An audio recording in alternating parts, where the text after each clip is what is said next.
for the student and staff to have experience attend to the lecture with the Professor Michael. It's really hard to meet Professor Michael like a person to person. Yep.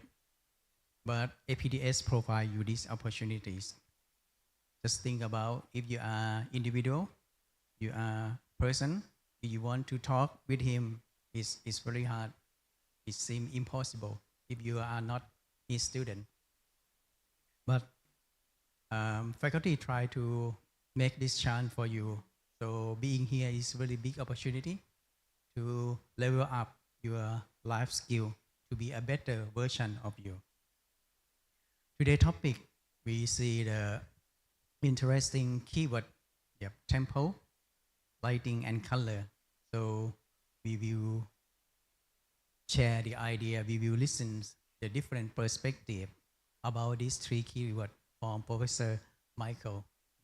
So hopefully, everyone can get a knowledge, share your idea and enjoy with the event. Finally, I would like to thank you, many people to work hard behind the scene who support art. They are Ajahn Piboy, please give them a big applause. Pitoy, and also the team of KKU Academy, the team of IT and AV of APDS. So that's all. Thank you very much.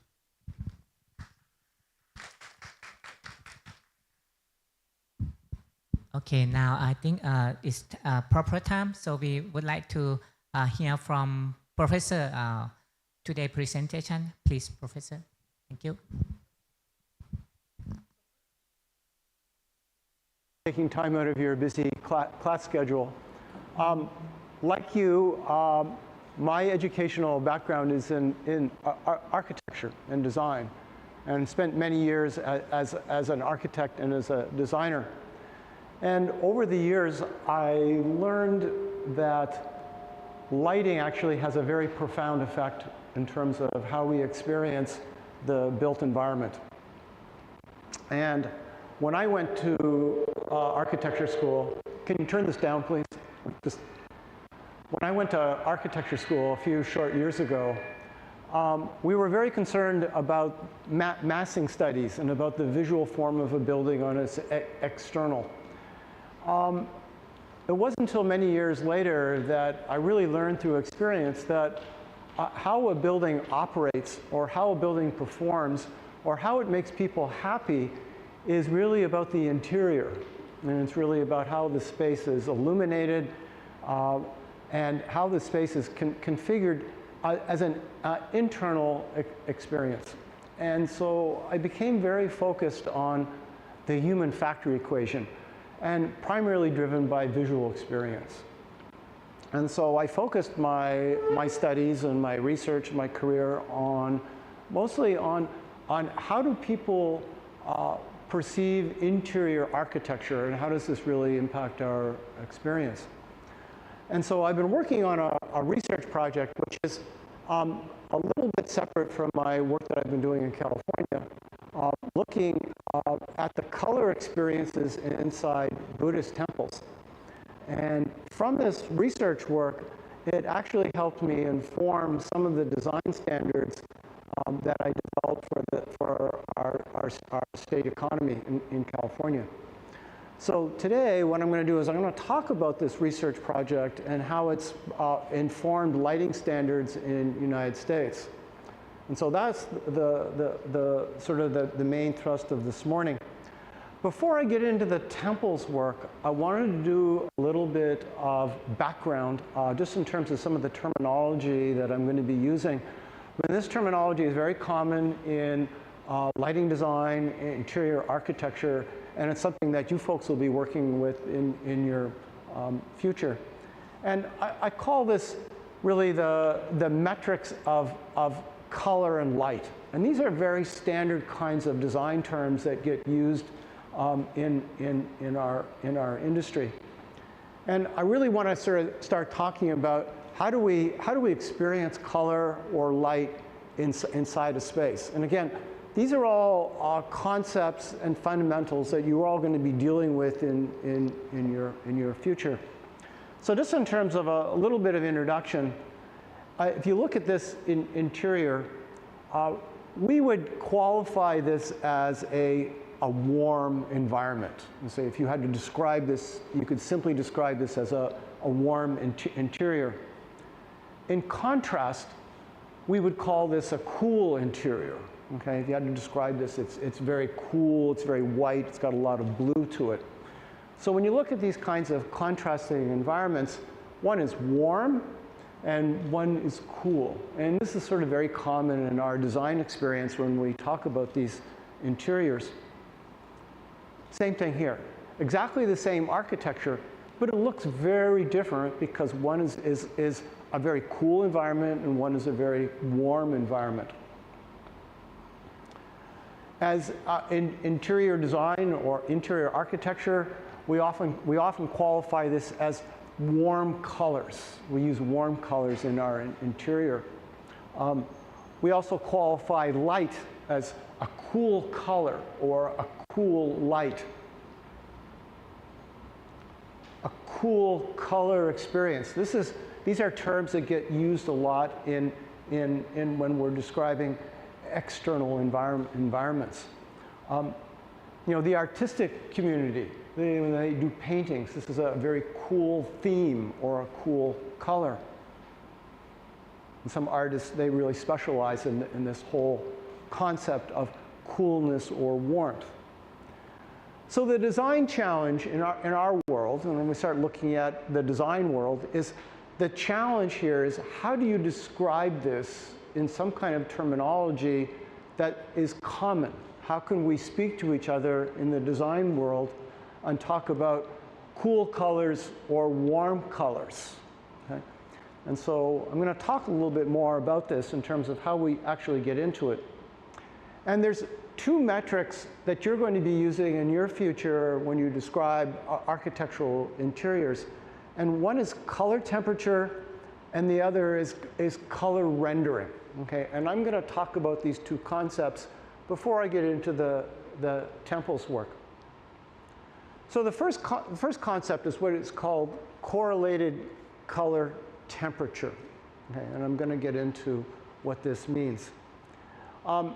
In this environment here, exactly the same architecture, but it looks very different because it's using a variety of different color temperatures.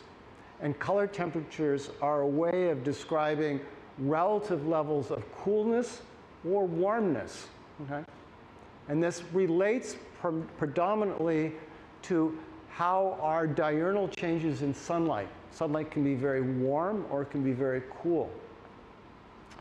So the design challenge was, how do you describe this in terms that you can be prescriptive? How can you put together an architectural specification that says, this is how warm something is, or this is how cool something is? So the design community, many years ago, used the analog from the scientific community.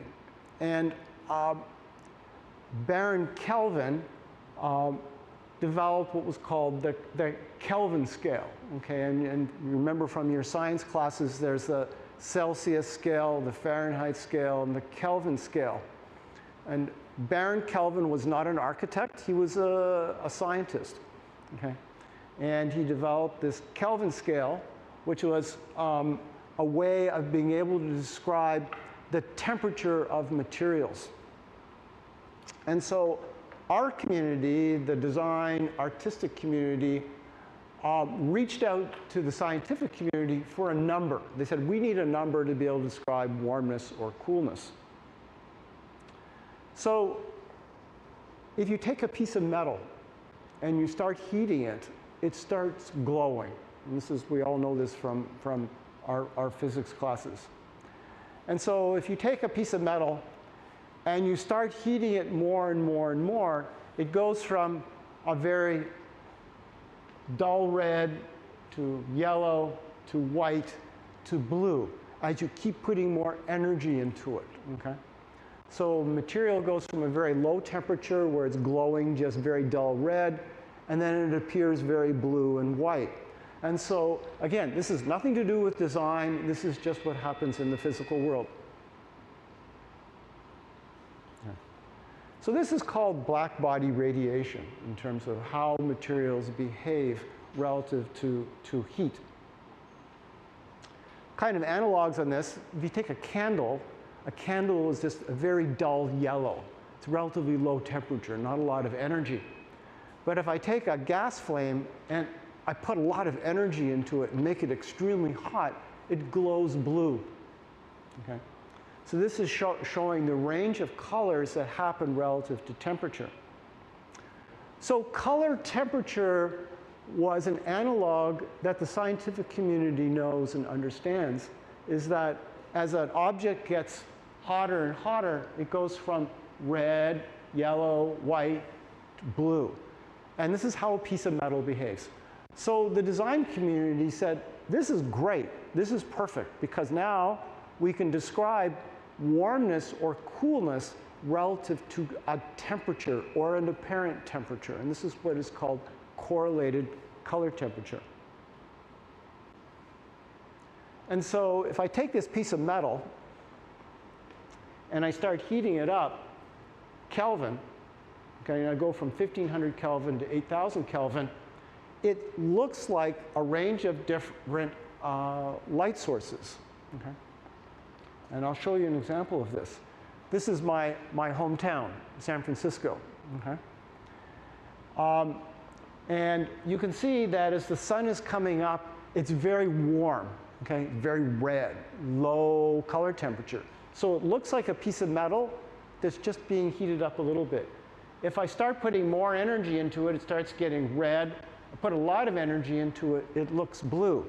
Now, the sky is not that temperature. It looks like it, and this is what correlated color temperature means.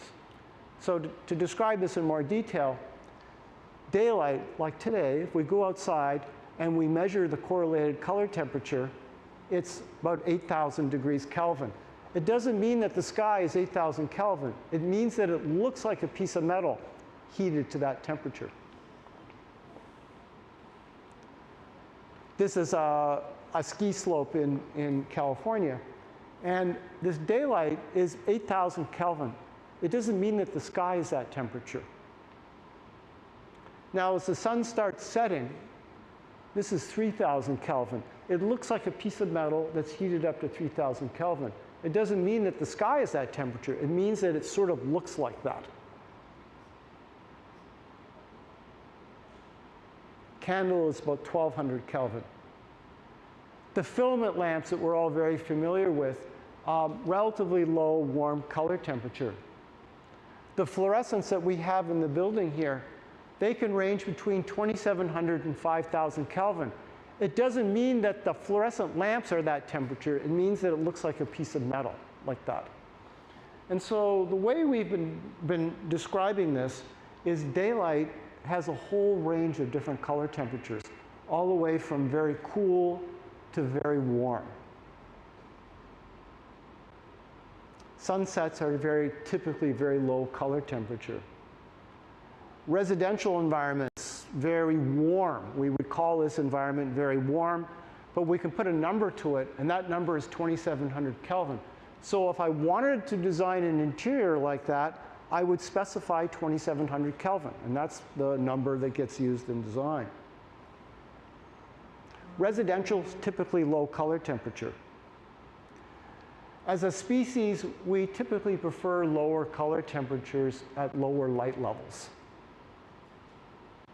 This is sort of showing a comparison of a kitchen at 2,700 Kelvin and a kitchen at 4,100 Kelvin. Very different appearance, but if whatever I want, whatever my preference is, I can apply a number to it. Hospitality, hotel design, and this is a lot of my work I do, it's typically very low color temperature.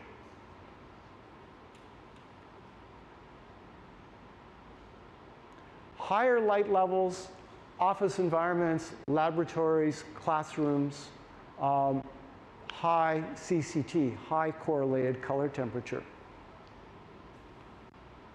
In California, United States, it's typically 3,500 Kelvin to 4,100 Kelvin. In Asia, it's 5,000 to 6,500, much cooler. Very cool environments for commercial. Very similar to daylight. We would describe this as a very cool interior. Okay? So this is the first design metric that gets used, is correlated color temperature. The next one is color rendering index. Okay? And this is actually very critical for architectural interiors. And the thing to remember about color rendering, it is how good does the candy look? Okay? When I look at this, very saturated color experience. And so color rendering has to do with how good does the red look, how good does the yellow look, how good does the green look. Okay? One of my students. Okay. And if you look at this carefully, you can see that the left picture, the face looks a little bit more natural, okay? More red.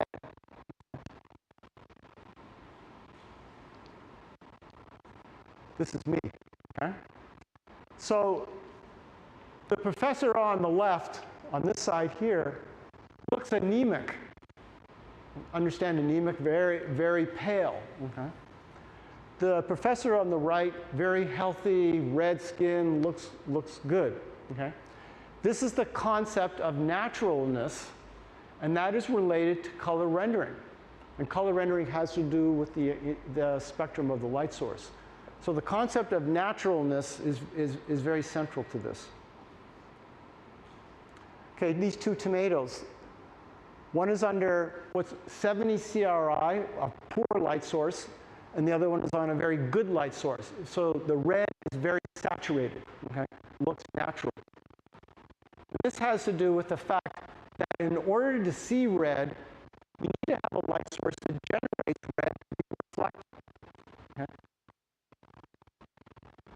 So color experience is driven by whatever the spectrum is, whatever the reflectance characteristics of the material are. So it's very important that you have high color rendering light source.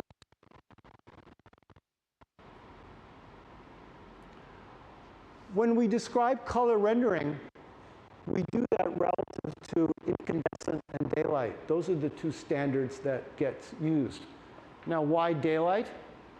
Daylight is a very broad spectrum. It's rich in all wavelengths. So we tend to use this as the standard when we describe an architectural interior as being good or poor. It's relative to how good daylight is. Okay. So I'm going to now switch over to the temples lecture. So just give me a quick.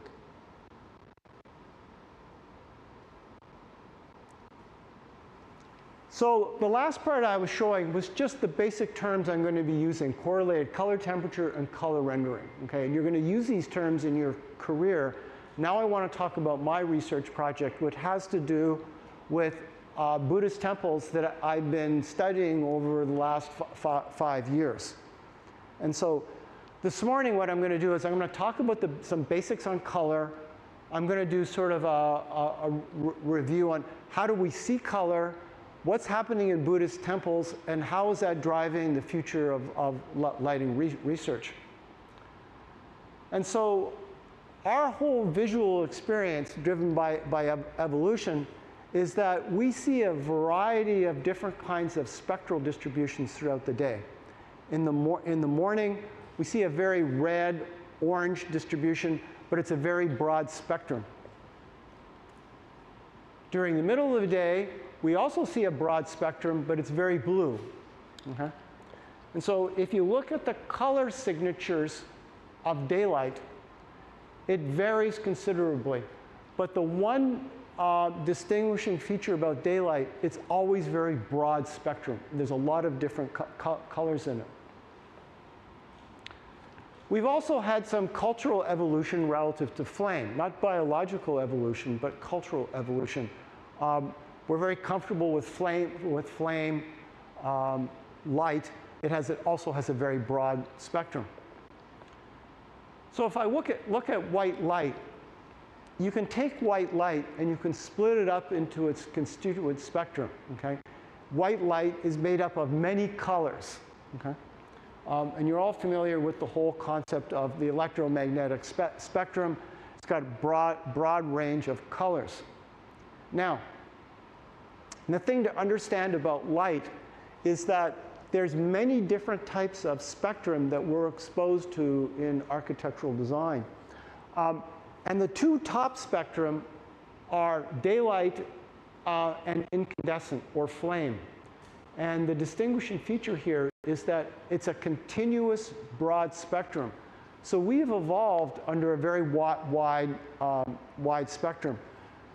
The bottom spectra are commercial light sources that get used a lot in interiors. And the interesting feature here is that they're discontinuous. They're not smooth and they're not broad, but we use them a lot in architecture. A little bit more detail. The two spectra on the left are what I call natural spectra, incandescent and daylight. They're broad and they're rich. The other spectra are all artificial, the ones that we generate inside buildings. And they're characterized as being deficient and discontinuous. Okay? So the process here is, how do we see color when we're inside interiors? And so basic color theory is dependent on what's called the Young-Helmholtz color theory. And this refers to the fact that we see three colors that then are interpreted by our visual system to see all other colors and white light. Okay? So when we see color, we have three sensors that interpret the color world and our interpretation of white light. This is called the Young-Helmholtz color theory. Okay? So basically, the color signature for our visual system looks something like this. There's blue, green, and red. And when we see different proportions of that, we see different colors. And so we have red cones, blue cones, green cones. And there's a strong bias towards red. We have more red sensors than anything else. And women have even more red sensors than men. So in terms of how we see color, it starts out with what is the spectral sensitivity of the eye? And the eye has a very set spectral sensitivity, except for 10% of the boys who are colorblind. Okay? Then it has to do with what is the spectrum of the light source and what is the nature of the material.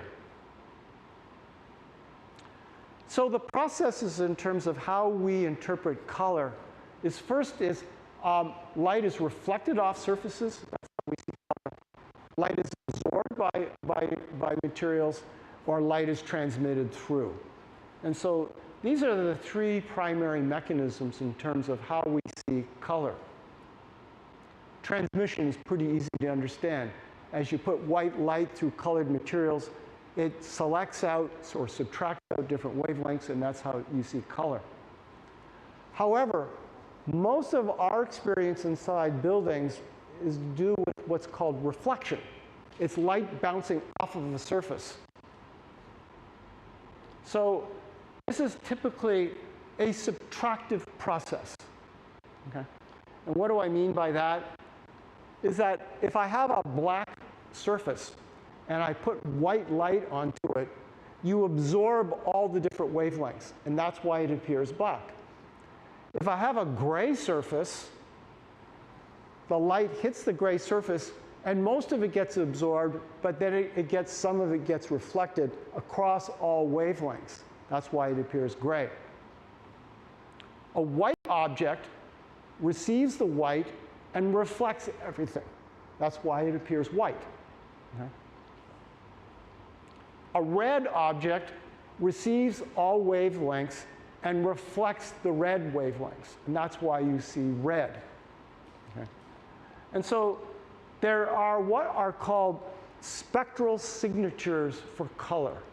And so what I'm showing up here is a broad spectrum, and then I'm showing what are called the reflectance characteristics of what blue is, what green is, what black is, what red is. So if somebody wants to describe what does red mean, that's what red means. Okay? Red is that spectral signature. And what it describes is the wavelengths of light that need to be present in order for your eye to see red. So if somebody describes to me, they say, please tell me what red looks like, that's what red looks like in a diagram. Okay? We all like diagrams. We're architects. Right? So again, a red rose, red flower, looks red because broad spectrum gets reflected off of a red signature into our eye. Okay. So what does this have to do with Buddhist temples? I know you're all asking this question. So I've spent the last 5 years visiting all kinds of temples all over Thailand. Okay? And doing measurements, taking photographs. So I'm going to talk about this. Okay. A lot of fun visiting these places, lots of tours, lots of discussions with monks, good perspective. So my thesis, okay, and this is the thing that I've been experimenting on, is that the design of temples, okay, you can say that the architect or the designer or the originator, whoever was the progenitor of temple design over many, many years, it was designed under 2 different spectra. One is daylight, broad spectrum, and then incandescent flame, which is also a broad spectrum. So my thesis is that the design, interior of temples, is almost completely dependent upon the existence of these 2 spectra. That's why they're.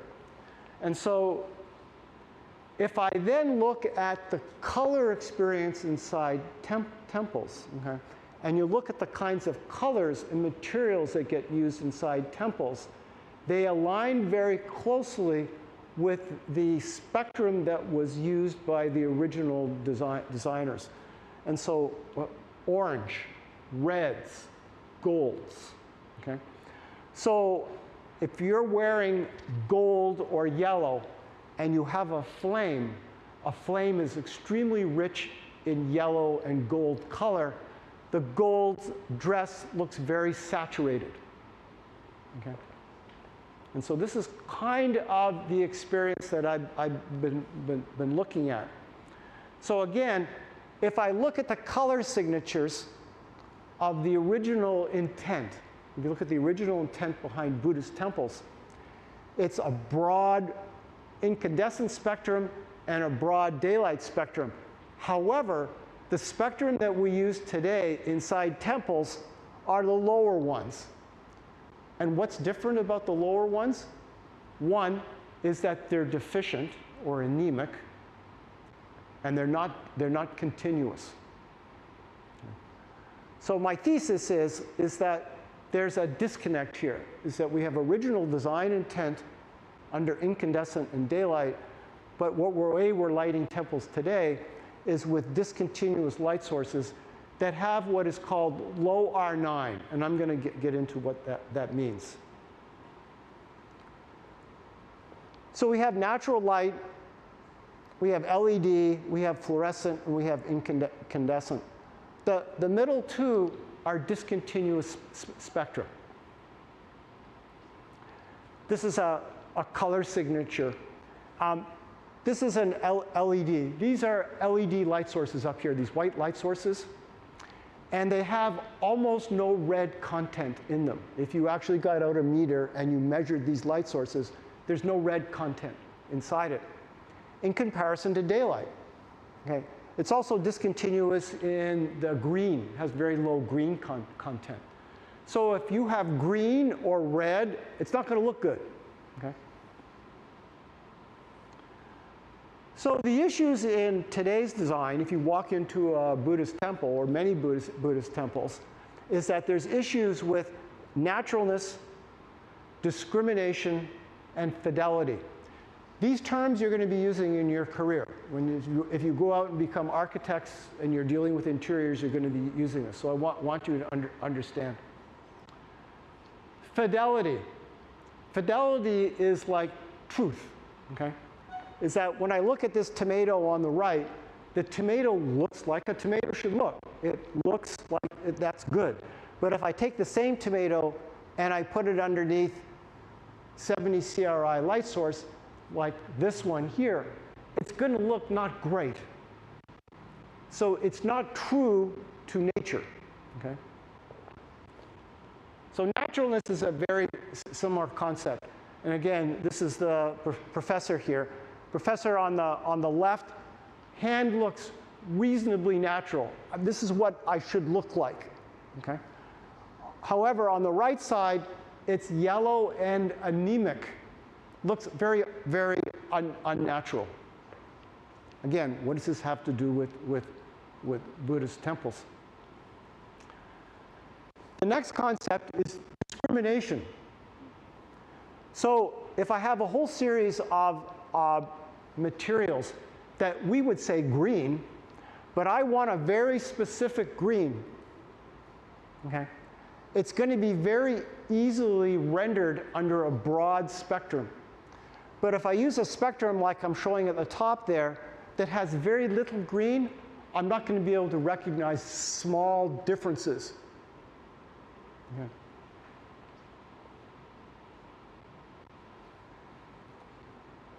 You go into an interior like this that has very complex and subtle color experiences. There's many different shades and tints of gold, amber, and woods inside these, okay? The light source in there has almost no red content in it, no red spectrum, okay? So I've gone out to many temples, okay? All of these temples were designed with daylight and incandescent. But now they're lit with very anemic light sources. And you can see the fluorescent light source on the column there, right here. This light source has almost no red content spectrum in it, okay? But if you look at the very subtle uses of red and amber in here, the color in here is going to appear very unsaturated. The original designer intent on this was not this. It's a very unsaturated experience. And so I have hundreds of these studies. Again, very complex use of color and blending, mostly in the reds and amber region.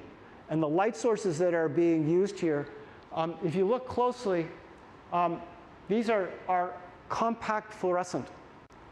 They have almost zero red content inside it, okay? So how do you expect to render these kinds of materials that are mostly red? So I have a whole listing of color, but there's lots of reds, golds, and ambers that get used inside the design of Buddhist temples. The light sources here almost completely deficient in that spectrum. Okay. And so when you go into these environments, they appear very muted, okay, or very flat. Okay. So if you want a very intense, I don't want what you would call it, but very intense religious experience, but you're being deprived completely of saturated color, which is very different from what the original intent from the designer, you're going to be left not having the kind of quality architectural experience. This is a very expensive piece of architecture. Okay? Somebody spent a lot of time doing this, an enormous amount of time. This is a $10 light bulb that has no red in it. So you can imagine how poor this looks underneath this light source. Okay?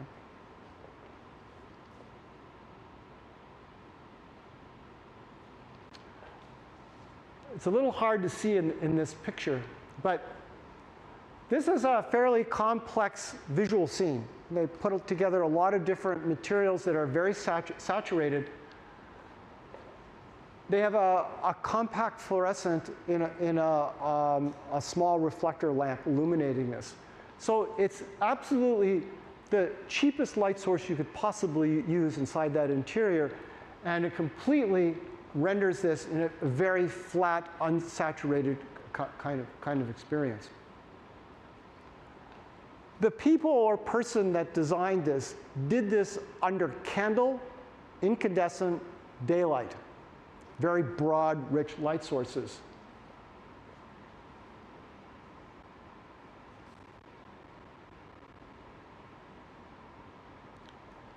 This light source here, okay, with the daylight coming in and the flame light renders this perfectly. Okay? It's a very broad spectrum.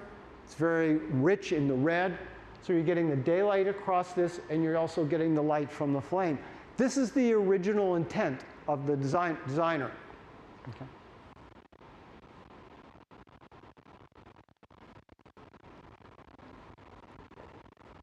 Same kind of design, but here they have fluorescent sources here, compact fluorescent light sources here. This is extremely flat, okay, completely separate from what the designer intended. This one kind of summarizes a lot of my thesis. It's very rich red carpeting material, lots of golds, lots of wood. Okay? So during the daytime, this is a very rich, broad spectrum. This is very, very well rendered. Okay? So this is actually very well intended, but in the evening, fluorescent light source is lighting this. Very inexpensive, and it leaves it very flat. I found this one very, very interesting. I mean, there's a lot happening here. Okay, this is someone spent a lot of time on this.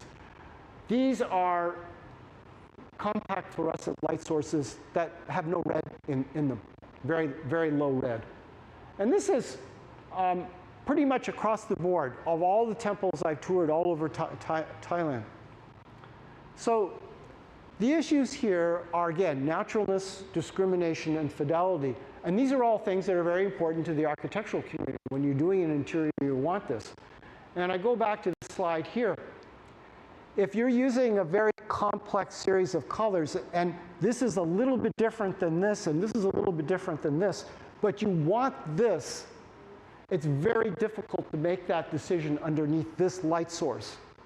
If you want somebody to have this experience with green, very difficult to do that with this. Okay? I've dug into this with materials that get used in temples, and this is different silks that get used inside temple design.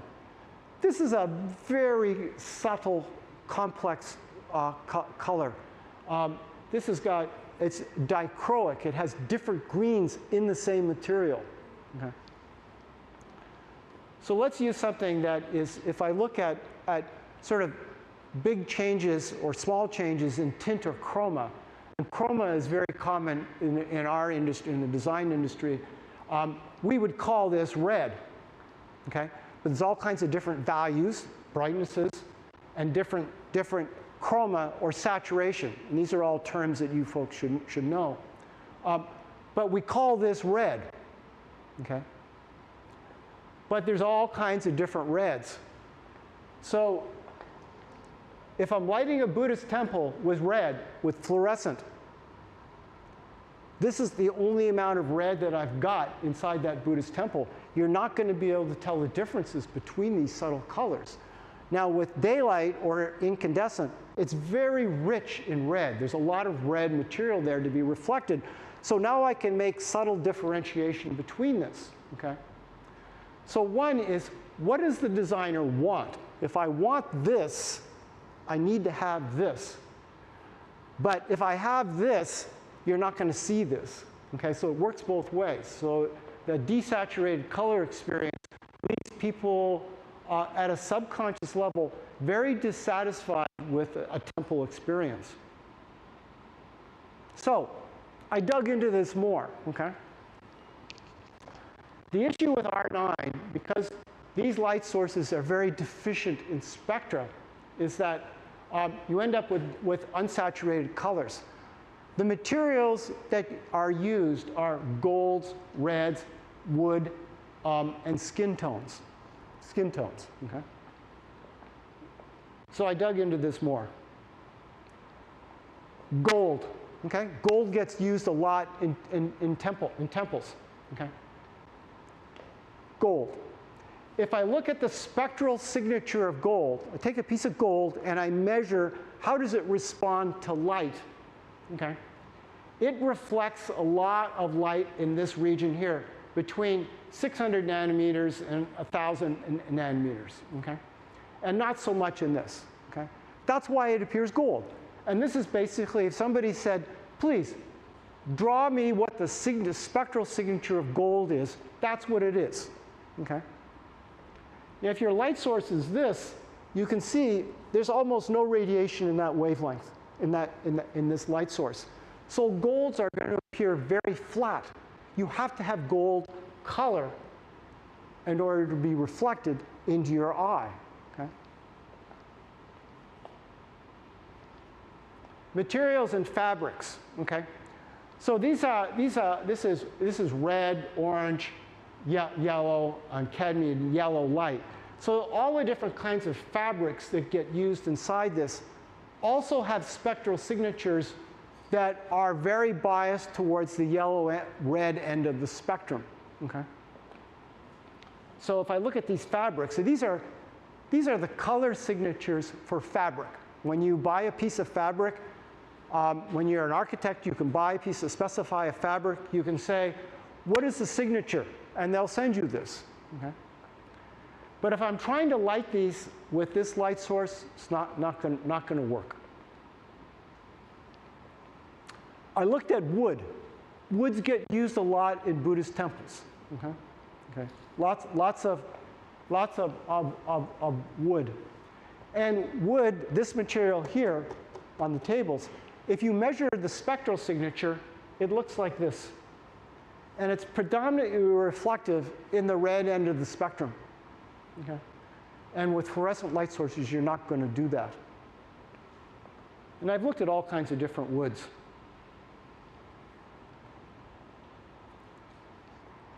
People appearance inside temples, also very important, okay? And so if you have low R9, okay, low red content, people are going to look very pale.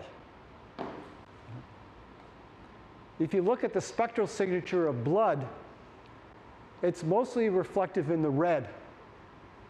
So if you don't have red, people are going to look like ghosts. Not a good thing for Buddhist temples, okay? And I've got all kinds of measurements on skin, and it's basically very reflective in the red end of the spectrum. We need to have red. That's why we look really good outside, or under flame, or in the fireplace. And again, it's this phenomena here, is that these are all the different chroma for skin, okay? And you need to have a very rich spectrum in order to see that, not this one. Okay. And this has to do with this kind of thing. You can look like a ghost, okay, or you can look very rich and saturated. You need to have that kind of color. My thesis is, when you light under the first two spectra, you're going to look good. But when you light with the other ones, you're going to look very pale and anemic. So it's very important to have a high R9. So the issue is, can you do it? Okay. So today's technology, the LEDs that we have in the ceiling here are this red line here. And it means that it's very deficient in the red. Modern LEDs, the ones that are just coming into the marketplace, can have a very rich red experience. And so if I test the individual colors on this, these are all color samples. And this is the way the color industry samples light sources is they measure what's called R1 through R15, is that it needs to render color. This is like 98% as good as daylight, 95% as good as daylight. The commercial light sources, like we have in here, have almost no red in them. Okay? So it's the absence of red. So looking at this a little bit more simply, this is daylight, and this is LED, and this is with a high quality LED that's almost like sunlight, okay? Almost like sunlight. So in sort of our evolution is we're moving from incandescent, fluorescent to LED inside our spaces, okay? When the temples were done, it was either incandescent or flame, okay? We then moved to this. Temples don't look good. We're moving to this, but we're not using the right types, okay? So what does this mean to buildings that we commonly work with? And so in California, I'm very involved with developing design standards for architects. And the materials in the home, very similar, lots of wood, okay? So you need to have high R9. So when a person goes to a store to buy lamps for the home, what kinds of lamps get used in these kinds of environments? Unfortunately, the lamps that we've had experiences with, fluorescent, are, as you know, very deficient in the red end of the spectrum. So there was a lot of pushback on this because we were having this in the home. People were looking pale. Okay? So we developed in California a standard for lamps where we would move from this to this in order to be close to what this is. So now when you buy a lamp in California, it looks like this. Okay? So it's possible today to use high color rendering light sources. So my work, I'm doing a lot of study on how do these things look, what's their relative appearance, and I wrote a specification that calls for high R9 and a high color rendering index for all commercial lamps. And this is now state law in California that you must have broad spectrum lamps. And so the question I get asked is there actually, does this mean anything outside of just appearance? Okay. So I'm doing studies looking at human performance with color.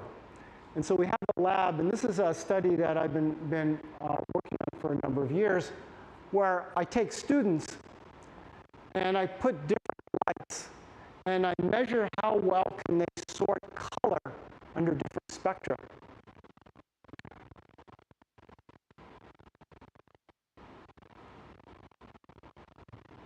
What we found was people can do colors more efficiently under high color rendering lamps.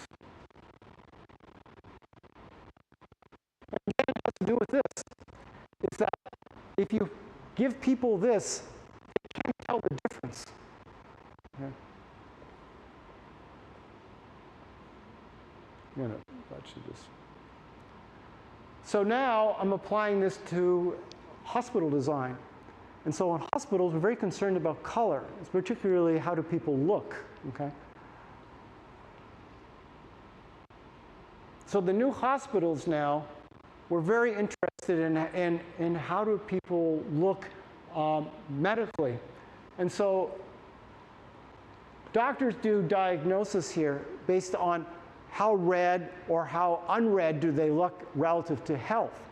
And so it's the same thing that we're seeing inside Buddhist temples, and people look very pale. And so being able to do discrimination, you want to be able to see different colors. Okay? So I've been working with medical professionals on this, and we've been experimenting in doctors' offices with high color rendering lamps. And we did a big study on this in dermatology, and now the standard for hospitals in California is high color rendering lamps. And this is basically looking at different skin tones and how does the light source work relative to skin. And it's all based on these kinds of studies. So I'm running out of time here. So what I was going to do was close on this one and open this up for questions. Okay? I know it's a lot of material at once, but color is going to be a big part of your future expertise in architecture. Color and environment. I'm continuing with the Buddhist temple research, and my objective on that is to develop standards, design standards for Buddhist temples. And we're getting some traction, we're getting some interest moving forward. Your tourist agencies are very interested on preserving historic buildings. So we're going to try to apply this color standard in that area. So I open this to questions, folks, if you have questions. Sure. โอเคนะครับพอเข้าใจไหมครับเนาะก็เป็นผมสรุปให้ฟังสั้นๆทีหนึ่งนะครับเผื่อจะได้ recap นะครับเป็นประเด็นที่ทาง professor Michael ได้อธิบายเล่าให้ฟังนะครับก็หลักๆจะผมอาจจะสรุปได้ไม่ครบทุกประเด็นนะฮะเพราะว่าตัว lecture มันประมาณชั่วโมงหนึ่งเนาะเริ่มต้นที่พาร์ทแรกนี่จะเป็นคำศัพท์ terminology นะครับของ lighting จะมีคำว่า color correlated color temperature นะครับตัวแรกเนาะสไลด์แรกๆนะครับอันนี้เป็นอุณหภูมิสีของแสงสว่างนะครับมีหน่วยเป็นเคลวินนะครับก็มีการเปรียบเทียบในเรื่องของการเอาโลหะมาให้ความร้อนเนาะความร้อนเคลวินก็คือตัวเลขน้อยก็คือร้อนน้อยเคลวินเยอะก็คือร้อนเยอะให้ความร้อนให้พลังงานเข้าไปเยอะโลหะก็จะเปล่งสีของแสงออกมานะครับให้ความร้อนเข้าไปประมาณ 1,000-2,000 เคลวินสีส้มนะครับแล้วก็ไล่ขึ้นไปเป็นสีเหลืองสีขาวแล้วก็สีฟ้าตามความร้อนที่เราให้เข้าไปในแท่งเหล็กแล้วเราก็จะเปรียบเทียบอุณหภูมิสีของแหล่งกำเนิดแสงพวกนี้นะครับตามความร้อนที่เราให้ไปหน่วยเป็นเคลวินเช่นถ้าเป็นสีฟ้าก็จะเป็นประมาณ 7,000 8,000 9,000 เคลวินถ้าเป็นสีแดงสีส้มก็ประมาณ 2,000 3,000 เคลวินนะครับนี่คือlighting term ตัวแรกเนาะ correlated color temperature ตัวย่อก็คือ CCT นะครับตัวที่2จะเป็นเรื่องของ CRI color rendering index นะครับก็ professor ก็อธิบายบอกว่าตัว color rendering index เป็นในเรื่องของวัตถุที่อยู่ใต้แหล่งกำเนิดแสงว่ามีสีถูกต้องมากน้อยขนาดไหนโดยจะบอกว่าสเปกตรัมจะเกี่ยวข้องกับสเปกตรัมของตัวแหล่งกำเนิดแสงที่ปล่อยออกมาเนาะจะเห็นกราฟที่มีแหล่งกำเนิดแสงธรรมชาติ fluorescent นะครับ LED incandescent ใช่ไหมครับตัวที่มีสเปกตรัมให้ต่อเนื่องแล้วก็ครบถ้วนทุกแหล่งทุกสเปกตรัมก็คือแสงธรรมชาติกับ incandescent นะครับซึ่งจริงๆก็คือตัวนี้จะใช้เป็นตัวเปรียบเทียบว่าแหล่งกำเนิดแสงที่ผลิตขึ้นที่เป็น artificial แสงประดิษฐ์แหล่งกำเนิดแสงประดิษฐ์หลอดไฟต่างๆเนี่ยมันแม่นยำเที่ยงตรงเมื่อเทียบกับแสงธรรมชาติกับ incandescent เท่าไหร่คะแนนเต็ม100ต่ำกว่า100ก็คือแย่ลงไปเรื่อยๆนะครับทีนี้ตัว correlated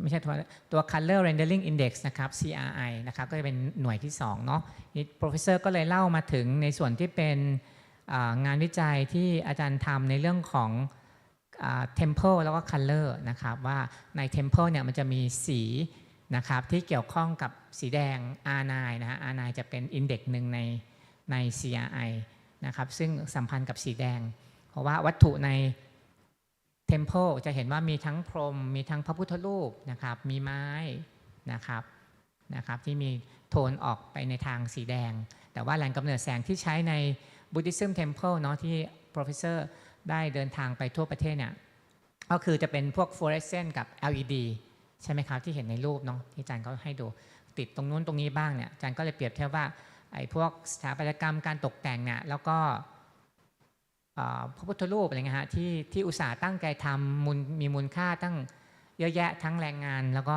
ทรัพยากรเรื่องเงินเนี่ยนะครับมาถูกใช้ไลท์ซอสซึ่งมีราคาถูกหาได้ซึ่งทำให้มันไม่ขับ สีที่แท้จริงเนาะเพราะอาจารย์ก่อนนั้นอาจารย์ก็เลยบอกว่าตัวดีไซน์เนี่ยมันถูกดีไซน์ภายใต้เงื่อนไขของเทียนซึ่งสมัยก่อนจะมีโบสถ์วัดสมัยก่อนก็มีแค่แสงธรรมชาติกับเทียนใช่ไหมครับซึ่งมันเป็นโทนสีอะไรสีวอร์มใช่ไหมสีวอร์มซึ่งมันมีสเปกตรัม cover ตัว R9 ซึ่งเป็นวัตถุที่อยู่ในนั้นพอเปลี่ยนเป็นใช้หลอดพวกนี้ปุ๊บมันก็จะมีการ flat ใช่ไหมฮะภาพวัตถุต่างๆที่เกิดขึ้นเนี่ยมันก็จะแบนดาวน่าเบื่ออะไรเงี้ยไม่มีมิตินะครับอาจารย์ก็โชว์นั่นนี่นู่นนะครับทีนี้ตัวนี้นะครับอาจารย์ก็เลยเล่าในเรื่องของ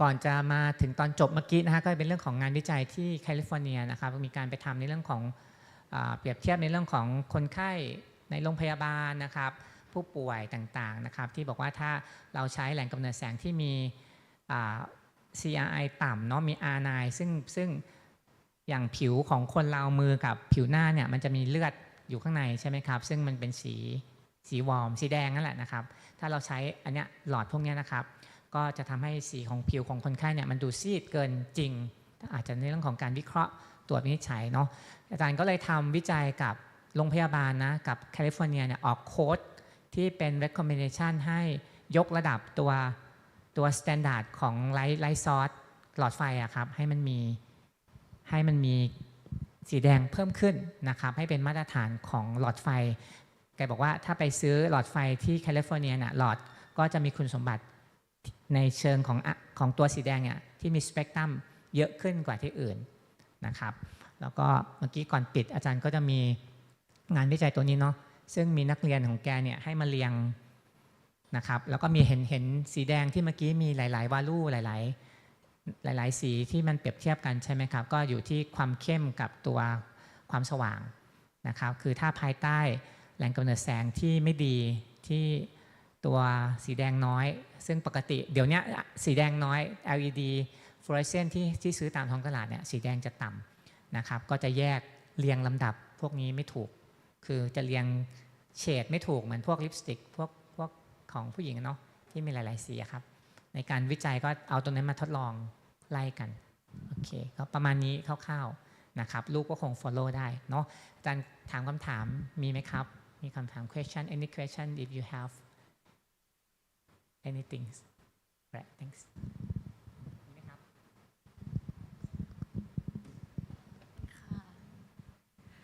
So all topic that you speak is a lightings, right?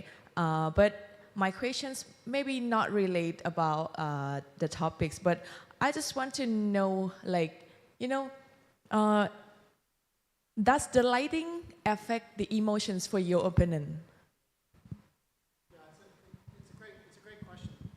So, sort of at the beginning of this research, we really looked at first color experience inside these environments. And so we knew that the experience was very unsaturated or desaturated. And there's lots of subtle, not really careful studies looking at when you intend something to be saturated and it's not, like this, or fruit, that people are left unsatisfied. But it's very difficult to quantify that, and so somebody goes in to buy tomatoes or fruit and it doesn't look good, they walk away. And so that's one measure, but how does that affect, your mood? And so we have spent time looking at, we have a color lab where we're actually doing brainwave monitoring. We're monitoring brainwave patterns. And we're finding that stress is very strongly correlated to color. Now we've just beginning on this, and we're not the only ones studying this. So being dissatisfied, being sort of not having the color experience that you want is a very qualitative statement. And we're trying to quantify that. Others are doing the same thing. but very definitely, we know that people are unhappy with desaturated color experiences. But again, it's a very qualitative statement. They've done studies inside schools where they've looked at different spectral distributions, and students perform better under broad color. So actually, if you look at school tests, and people, they look at scores on school tests, number one. Number two, they've looked at performance in terms of like some of the sorting experiments. I'm not the only one doing these kinds of things. If you have broad color, people work better. Okay? The other one is people will actually choose, if you give them environments, desaturated and very saturated environments with broader spectrum, people will move there. Again, it doesn't track exactly mood or stress, but you have to look at sort of actions. And so our understanding is it's only been in the last 50, 60 years that we've ever experienced bad lighting. If you think about it, our parents, grandparents had flame, incandescent, or daylight. It's only the modern generation where we've actually had bad light sources. So you could say is that good for us or bad for us? More than likely, it's bad for us, but we don't know. Yeah, it's a good question. Yeah, we've measured in. I've got a picture here. Let's see if I can get this. I mean, it's a really good question.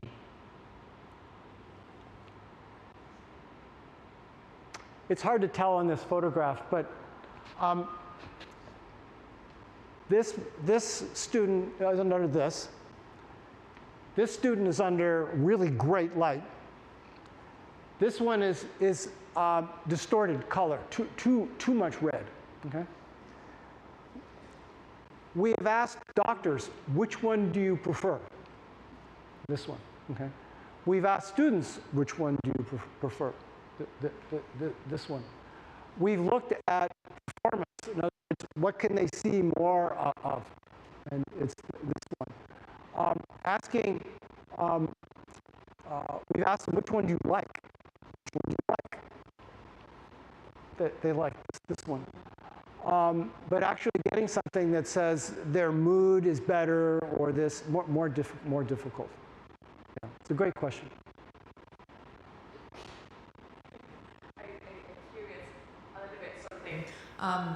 So you would say like the lighting can affect the emotions, right? Like more straight or more relaxed. So what about your opinions about, back then when like the parent eras, they just have only like, a light from candle or frames. But nowadays we have so many sources of the lighting. So like how well-being of our generations get excited easily more than like our parents? It's a really good question. I have a slide on this.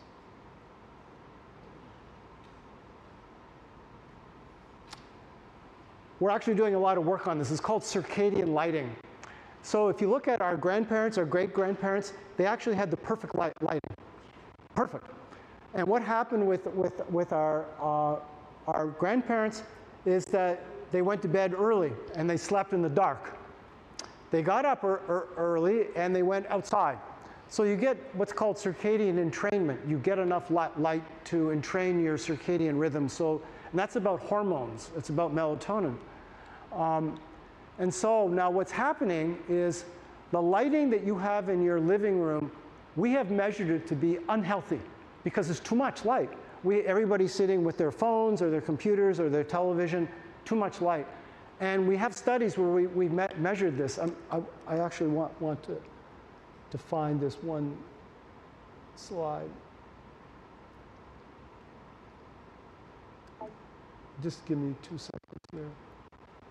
Why won't this open?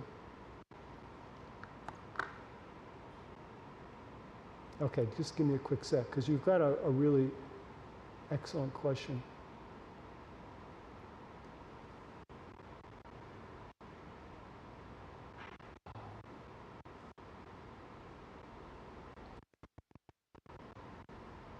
I don't have it here. One of our professors is looking at the light levels for hunter-gatherers, people who used to hunt and go out, hundreds of years ago. And you look at the light levels, almost no light at night, and lots of light during the day. We've kind of, what we're doing now, the modern species, we have a lot of light at night. And I'm doing work now in hospitals with the idea that we have this kind of circadian rhythm where the lights follow what's happening outside. And we're calling that circadian tracking, so that what a patient sees is exactly what's happening outside. Because there's no amount of light that's good for you at nighttime. Yeah. I actually want to find this. Just give me 2 seconds here.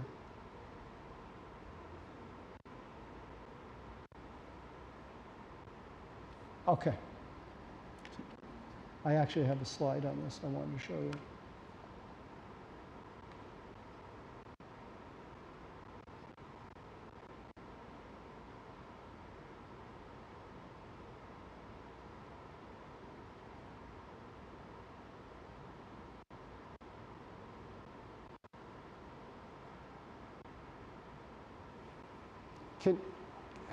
You have to help me here. I don't know what to do. Oh, sorry. This is what I was talking about. So if you look at the hunter-gatherers, our grandparents, great-grandparents, no light. They go outside, they hunt, lots of light, okay? They come home, fireplace, no light at night. Us, we go into offices that are dark, almost very low light. We go home, we have a very bright living room. And so this light here is bad for you. And there's studies, people have done studies where this light is hurting us, okay? And it's,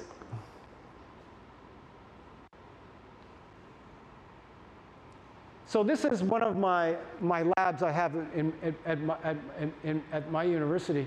And what I'm doing is I'm looking at the effects of different color distribution. And I actually designed this house, and this is the first circadian house in California, circadian design. And it includes all the different protocols for circadian lighting. And I'm going to show that. What I do in this house is this. This is what you want, is you want bright light during the day, and then you want to move over to an amber spectra that removes away from blue.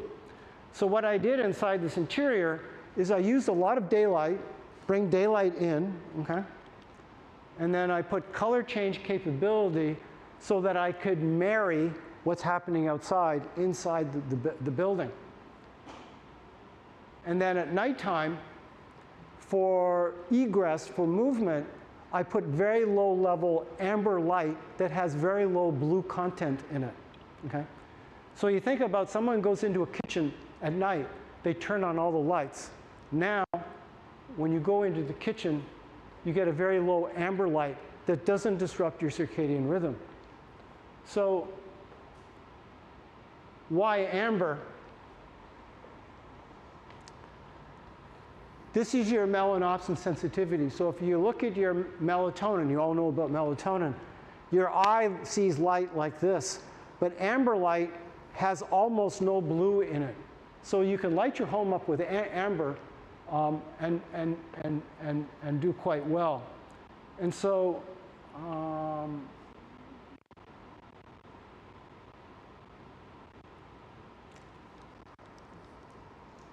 I just want one more slide here.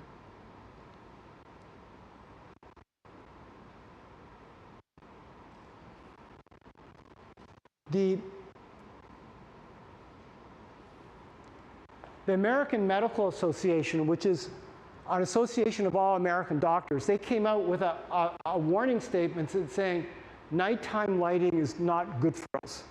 Okay? And it's basically, we don't want light in this region. Okay? You want light out here. If you go into a typical home in Thailand, it's all this.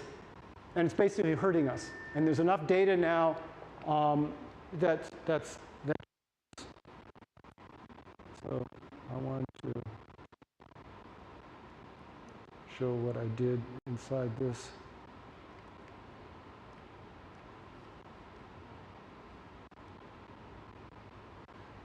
So we've been studying the development of amber light sources, which is like sunset. Okay? And we're now using this in medical environments for nighttime lighting. The idea that the amber light is enough. It's low level, low brightness, and they can navigate spaces. And so you think about a bathroom experience, you turn on all the lights, not good for you.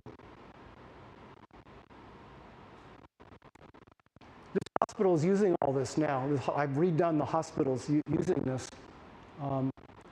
And this is the prototypes for this is going into the hospital bathroom. So instead of turning on all the lights, they get amber light at night. Anyway, long answer. It's a good question. Okay, folks, questions? Everybody's asleep.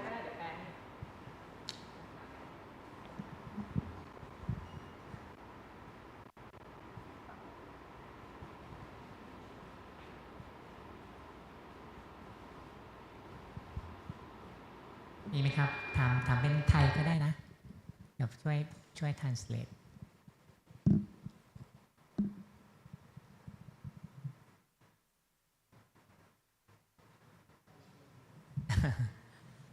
so while we are waiting for more questions, can I ask you or share something maybe you can answer, like in the industry, like manufacturer knows, maybe not know, or maybe they know that R9 is important for lighting their home and environment. Why don't they make R9 high R9 as a standard for light bulb? Historically, it was difficult with fluorescent light sources to make high R9. You could do it, but it was difficult. And so the difficulty led to increased costs. And so what happens is you end up measuring tolerance rather than preference.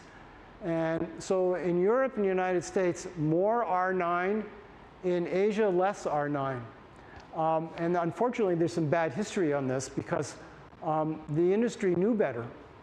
And they made low R9 sources for Asia because at least with lower cost. And we know that was a mistake, and the industry knows that's a mistake. R9 until recently has been expensive. Now it's not. And so all these light sources will eventually change because we're being cheated on color experience. Or like maybe people in warmer climate, like in Thailand or Southeast Asia, prefer cooler light. We've looked into this, and there's been some study on this. There is a natural diurnal change relative to daylight. Daylight goes through this kind of diurnal. So we think that it's a cultural evolution that high color temperature light sources were introduced first into Asia, and we became used to it. Because you can reduce the amount of light at nighttime and get the same impact. We think it's a cultural evolution because biologically we've had hundreds of thousands of years with low color temperature at night. Yeah, and so we think that it's a fallacious argument. We think it's just cultural. It's a good question. ถามไหมครับ ช่วยถามแล้วนะครับ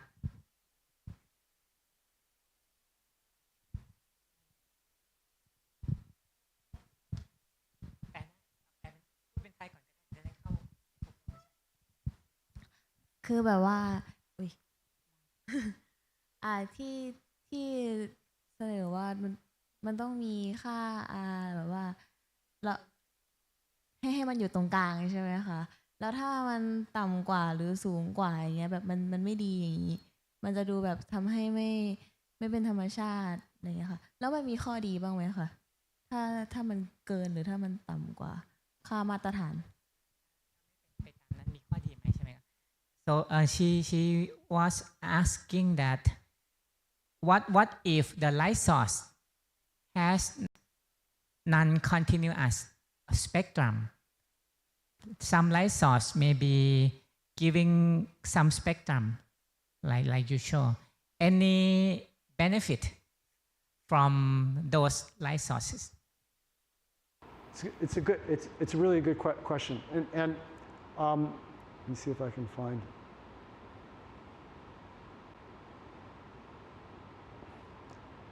We are looking now at the application of what's called discrete light sources or discrete spectrum. So we have a lab where we can make any color. You name it, I can make it. And what we're doing is we're taking students, putting them in the lab, and we're measuring brainwave patterns under different colors. Okay? And what we're trying to do is use EEG measurements with different colors to understand if it does anything. And so I developed a protocol where we take students, we measure their brainwave, and we can produce any kind of color. Now, what we're very interested in is stress. So we are taking students and we are stressing them. So for experiment, how do we stress students? We make them give a speech in front of judges, okay? We take them, we stress them, make a speech, and then they go into this color room and we measure how does color affect stress, okay? And what we found was that this is high stress, this is low stress.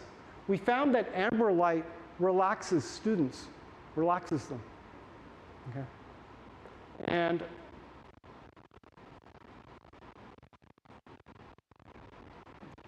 so this is standard color space. This is what designers use when they're talking about color. We have found that this color region here relaxes people, de-stresses them. Okay? And there's an interesting evolutionary argument on that because we all evolved under this. When sun starts setting, we all start relaxing. Okay? We all like this color. Okay? So now I'm developing hospital environments like this that move the light from this to this because this is very stressful. You know. So this is a new MRI, you know, where you get imaging X-ray room. And so we're doing this all in amber light. So when patients go in there, it makes them more calm. Okay. We're also using this in assisted living, old folks' homes. It's a good question. Thank you. แปลไหมต้องแปลไหมครับไม่ต้องเนาะ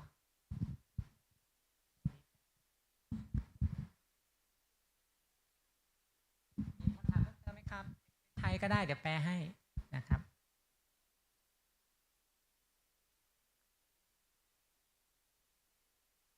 ใช้บางสเปกตรัมนะครับก็มีประโยชน์เนาะอาจารย์เขาก็โชว์นะครับการทดลองก็สนุกดีนะฮะเอาเครื่องมาติดหัวนะครับดูสเตรสแล้วก็ทำให้คนสเตรสก่อนก็ไปยืนหน้า3คนเมื่อกี้เนาะแล้วค่อยพาเข้าไปในห้องที่มีสีต่างๆสีแอมเบอร์ก็ดีสุดก็คือใช้ไม่ต้องทุกสเปกตรัมก็ได้ตามคำถามว่ามีประโยชน์ไหมก็มีเหมือนกัน ใช้ในบางสถานการณ์นะครับประมาณนี้อ๋อ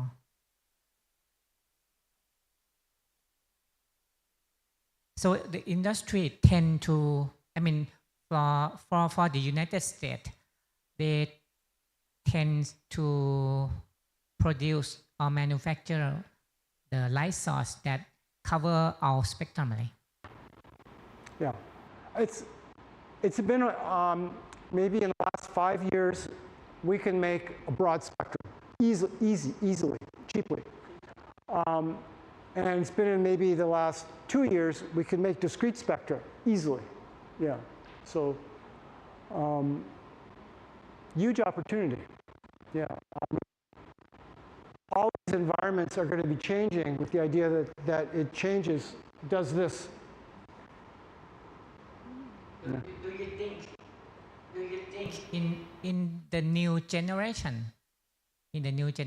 that the task has been changed, like people doesn't work in the office environment anymore, or less working in the office, or less working in the classroom?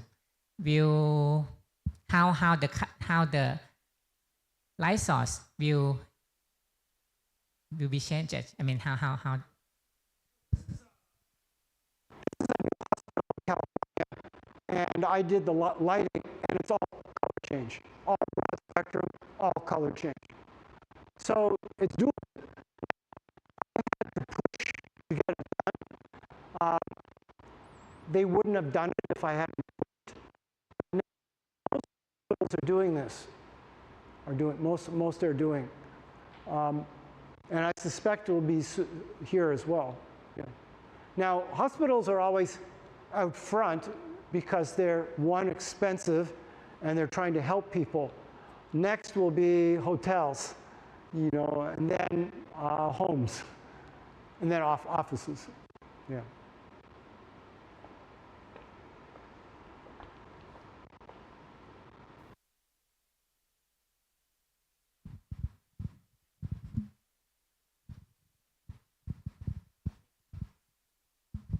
Hi, Professor.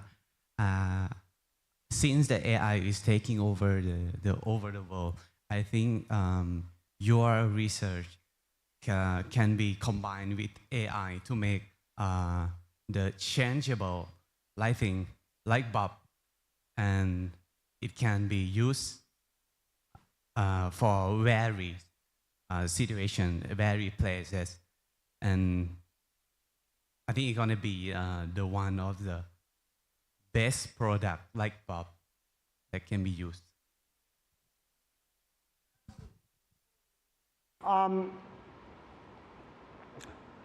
For example,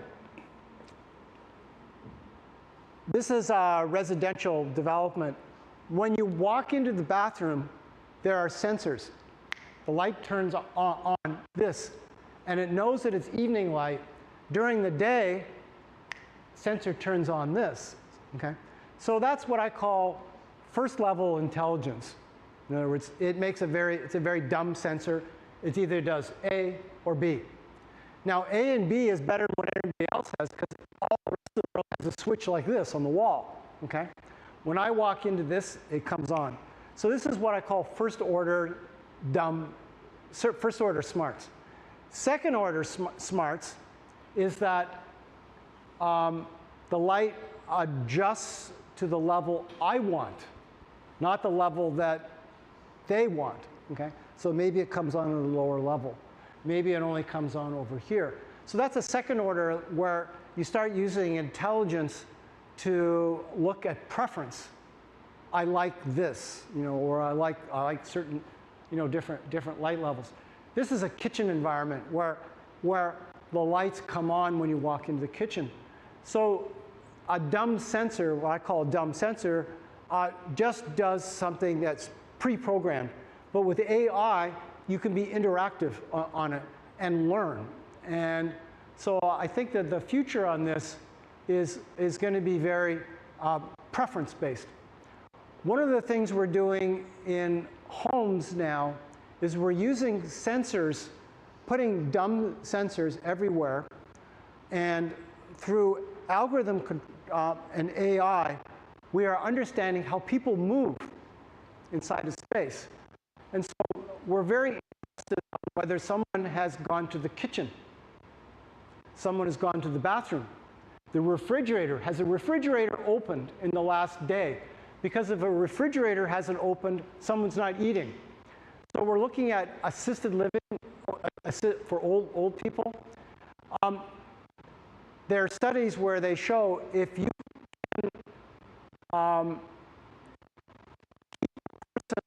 can get to a person 2 days before they have to go to an emergency room, it saves a huge amount of money. So there's going to be an architectural revolution in terms of how we design housing so that we can anticipate problems. And this is particularly important for our older demographic. So you think of grandparents at home. If the grandparent hasn't gone into the kitchen, it means they're not eating. If they haven't gone to the bathroom, or if they've gone to the bathroom 20 times, we know there's a problem. So we want to get to them before they go to the hospital.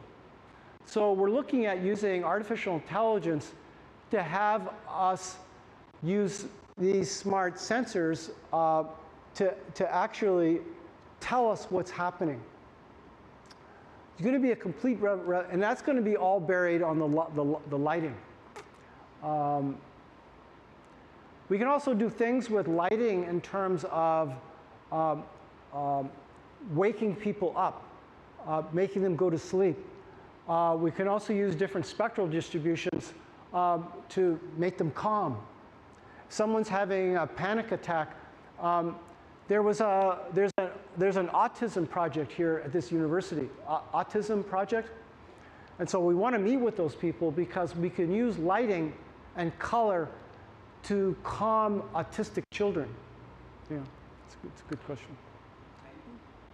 It's going to change how we design buildings. Yeah.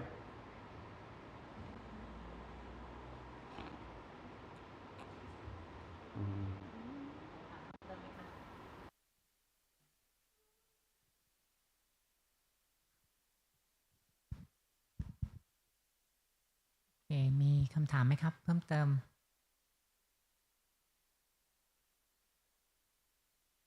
I think no more question, Professor. Do you have anything to add or no? All right. So I think that Be on the lighting design competition. Did they know about the? potentially. Potentially. Some of them taken lighting course this semester. Okay. So มีใครเรียน lighting กับอาจารย์แตมไหมครับเทอมนี้มีไหมยกมือนิดนึงครับนิดนึงสูง Okay, those students are taking lighting class this semester. Oh, can I tell them? Maybe you can add something to give them more detail about that. That will be good. เทอมหน้านะครับอันนี้นอกจากอันนี้นิดนึงนะครับเทอมหน้า professor จะตอนนี้ professor มาแค่5วันนะครับแต่ว่าเทอมหน้าเทอม2 professor จะมาทำ lighting design competition ให้จะจัดนะครับร่วมกับอาจารย์แล้วก็เปิด open ให้กับนักศึกษาเนาะนะครับใน competition ก็อาจจะมีในเรื่องของการทำโคมไฟนะครับยังไม่ได้คิดว่าจะเป็นโคมไฟสำหรับอะไรแต่ว่าเดี๋ยว professor จะคุยกับทางพวกอาจารย์แล้วก็จัดโปรแกรมตรงนี้ขึ้นนะครับก็เลยว่าแกถามว่าเป็นกลุ่มนี้หรือเปล่าที่จะทำ competition นะฮะก็เลยถือโอกาสให้แกแชร์ให้ฟังนะครับ please So next quarter we're going to do a lighting design competition, and this is a class I've been doing for many years at Davis. And what we do is it's a class where students design and develop lighting products in class, and we do it as a competition.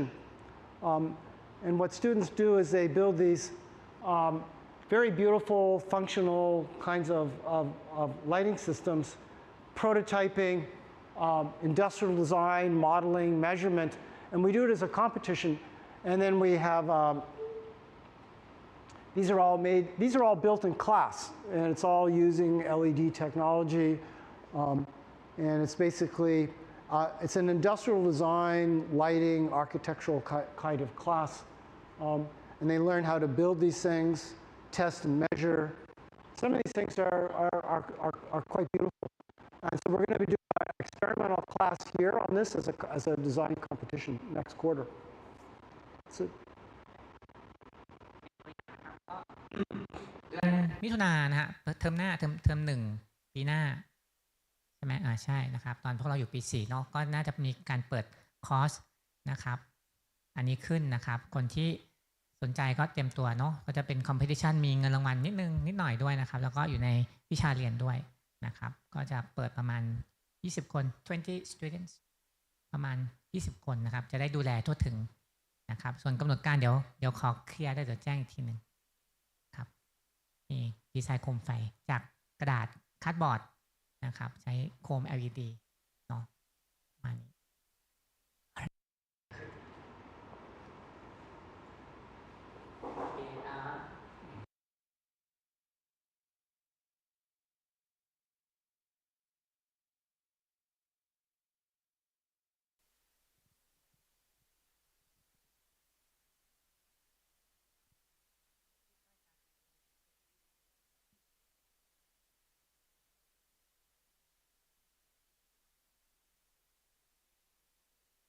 they're patient.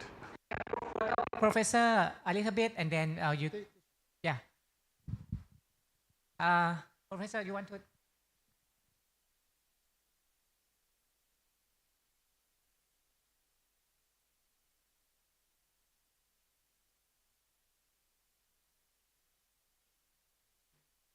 กันนะครับก็วันนี้ขอบคุณนะครับทุกคนที่มาเนาะก็ please give a big applause to Professor Michael please thank you Professor นะครับ so we take a group photo and then yeah you can go เดี๋ยวถ่ายรูปแป๊บนึงนะครับแป๊บนึงคณะอยากได้รูป